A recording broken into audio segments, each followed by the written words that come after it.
में सबसे पहले कौन जागता है? बैरागी। गुरुजनों के साथ चले हो तो जल्दी जागना, ये गलती ना कर बैठना। लिखा है उठे लखन से विगत अरुण से खा धुनिका, गुरु ते पहले जगत पति जागे राम तो जाग। उठे लखन निस विगत सुनि। अरुण सिखा कहते हैं कुक्कट मुर्गे को। मुर्गे ने आवाज लगाई, उससे पहले लखनलाल बिस्तर छोड़ करके खड़े हो गए। लक्ष्मण योगी हैं, भोर में भोगियों को नींद आती।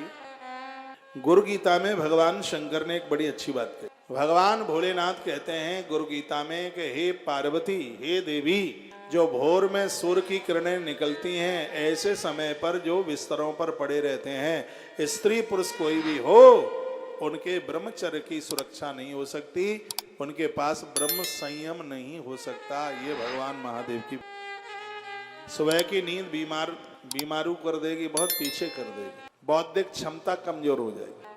3:30 बजे से पहले भी मन जागिए कर। 3:30 बजे के बाद ही बिस्तर, 3:30 4 के बीच में आप घर गृहस्थी वाले हैं तो 5 बजे से पहले तो जग जाइए। हम जैसे लोगों को बिफोर 4 o'clock, 4 बजे से पहले, 1 बजे से लेकर के 3 बजे तक, बहुत ध्यान से सुनिए, आयुर्वेद कहता है 2 घंटे में आपकी पूरी बॉडी का जो रक्त है वो लीवर के सामने से गुजरता।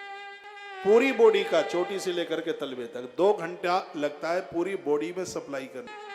और वो टाइमिंग से है 1 बजे से लेकर के 3 बजे। जिन लोगों को रात में 1 बजे से 3 बजे तक नींद नहीं आती, 1,00,000% उनका लीवर डैमेज हो जाएगा। ऐसा जीवन जीना है कि रात सोने के लिए दिन में 10 घंटे में भी उतनी नींद पूरी नहीं होगी जितना कि रात्रि में 4 घंटे में जो नींद पूरी। सुनिए, एक बढ़िया स्वास्थ्य के लिए रात में नींद का पूरा होना बहुत ज्यादा जरूरी। दिन की नींद तो ऐसी है जो बिना मौसम के फल खाई जाए, बिना मौसम की दालें खाई जाए। आजकल बिना मौसम के सब्जियां खाई जाती हैं जो रोगड़ बनाती हैं। जैसे बिना मौसम की फल और सब्जियां शरीर के लिए हानिकारक हैं, उसी प्रकार से दिन की नींद भी स्वास्थ्य के लिए हानिकारक है। रात सोने के लिए बनाई है, 5-4 घंटे की नींद है। वैसे तो एक स्वस्थता के लिए 6 घंटे की नींद पूरी होनी, इसलिए 10 बजे से लेकर के 4 बजे तक सोने की बात करें। 4 बजे तक तो यदि कोई हर हालत में अपना बिस्तर छोड़ देता है, 3 बजे से पहले तो मैं तो 3:30 आपको कहूँगा, 3:30 बजे से पहले आप बिस्तर नहीं छोड़ें और इस तरीके से सोएं कि 3:30 से पहले आपकी नींद ही ना खोले, क्योंकि 2 से जो 2.5 घंटा है ये आपके तंत्र के लिए है। मैं एक बार कहूँगा, पूरी बॉडी का जो ब्लड है, खून है, उसको संचारित होने में कम से कम 2 घंटा लगता है। उसका टाइमिंग ही होता है, टाइमिंग्स है, उसका टाइम बंधा हुआ है 1 बजे से लेकर के कम से कम 3 बजे तक। जो 1 बजे से 3 बजे के समय में नहीं सोते हैं, वो अपने जीवन के साथ एक बहुत बड़ा अन्याय कर, वो अपनी मौत को बुलावा दे रहे हैं। उनको घर अच्छा नहीं लग रहा है, अब वो डॉक्टर्स लोगों के बेड पर लेटना चाहते हैं। मेरी बात संस्कार टीवी के माध्यम से, सत्संग टीवी के माध्यम से दुनिया के कोने कोने तक जा रही है। मैं कहूँगा 1 बजे वही सो पाएंगे जो 10, 10:30 बजे बिस्तर पर पहुँच जाएंगे। रात को मोबाइल को बिल्कुल बंद कर दीजिए, माइग्रेन की बीमारी हो जाएगी, दिक्कत हो जाएगी, परेशानी हो। रात में अपनी नींद को पूरा कीजिए। हम लोग 10, 10:30 बजे सो जाते हैं, तभी 4 बजे से पहले उठ जाते हैं। 3 बजे से पहले मैं भी नहीं उठता।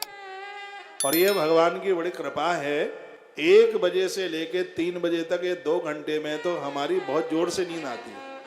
कमरे में जितना अंधेरा होगा आपको नींद उतनी ही बढ़िया आवेगी। बिल्कुल बंद करके, लाइट लुइटें सब बंद करके तब सोइए। अभी मैंने किसी कथा में, हाँ, अयोध्या में मैं बोल रहा था, ये नियम बना लो कि रात को सोते समय भले ही आपको बाथरूम आ नहीं रही है, बाथरूम करके ही सोइए। यदि बाथरूम करके नहीं सोओगे तो तुम्हारी आंख 1:30 बजे खुलेगी, 2 बजे खुलेगी, और जो आपका ब्लड जो चल रहा है उसमें एक रुकावट आएगी, उसमें एक दिक्कत होगी। इसलिए बाथरूम करके ही सोइए।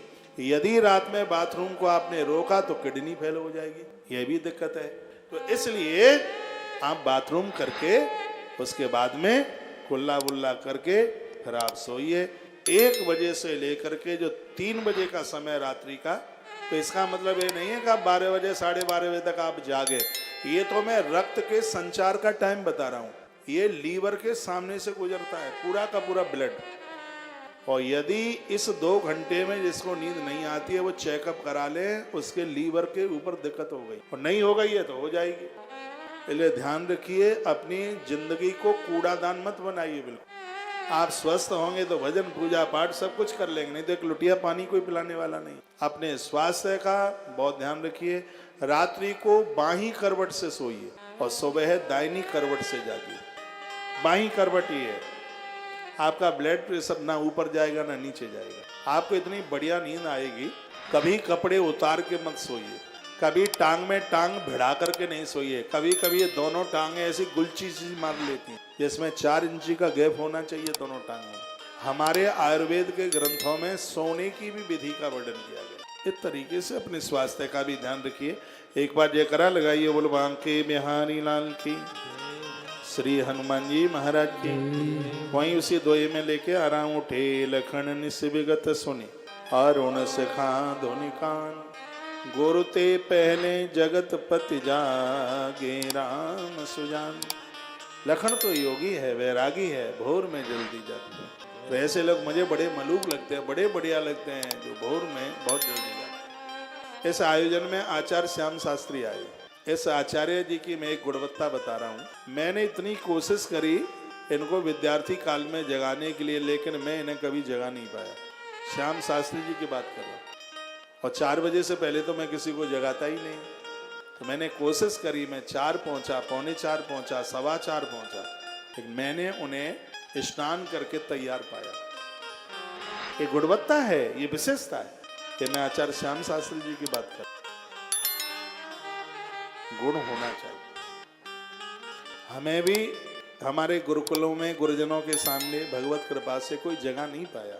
ऐसा नहीं किसी से कोई परमिट लेना था, प्रशंसा पत्र लेना था, नहीं।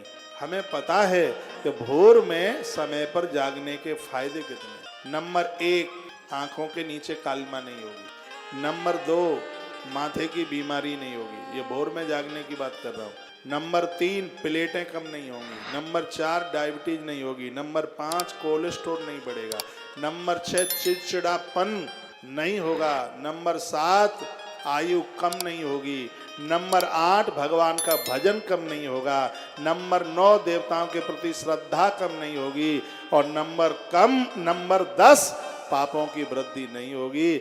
नंबर 11, ईश्वर की गोद मिलेगी। नंबर 12, ये लोक परलोक दोनों सुधर जाएंगे। ये भोर में जागने की महिमा।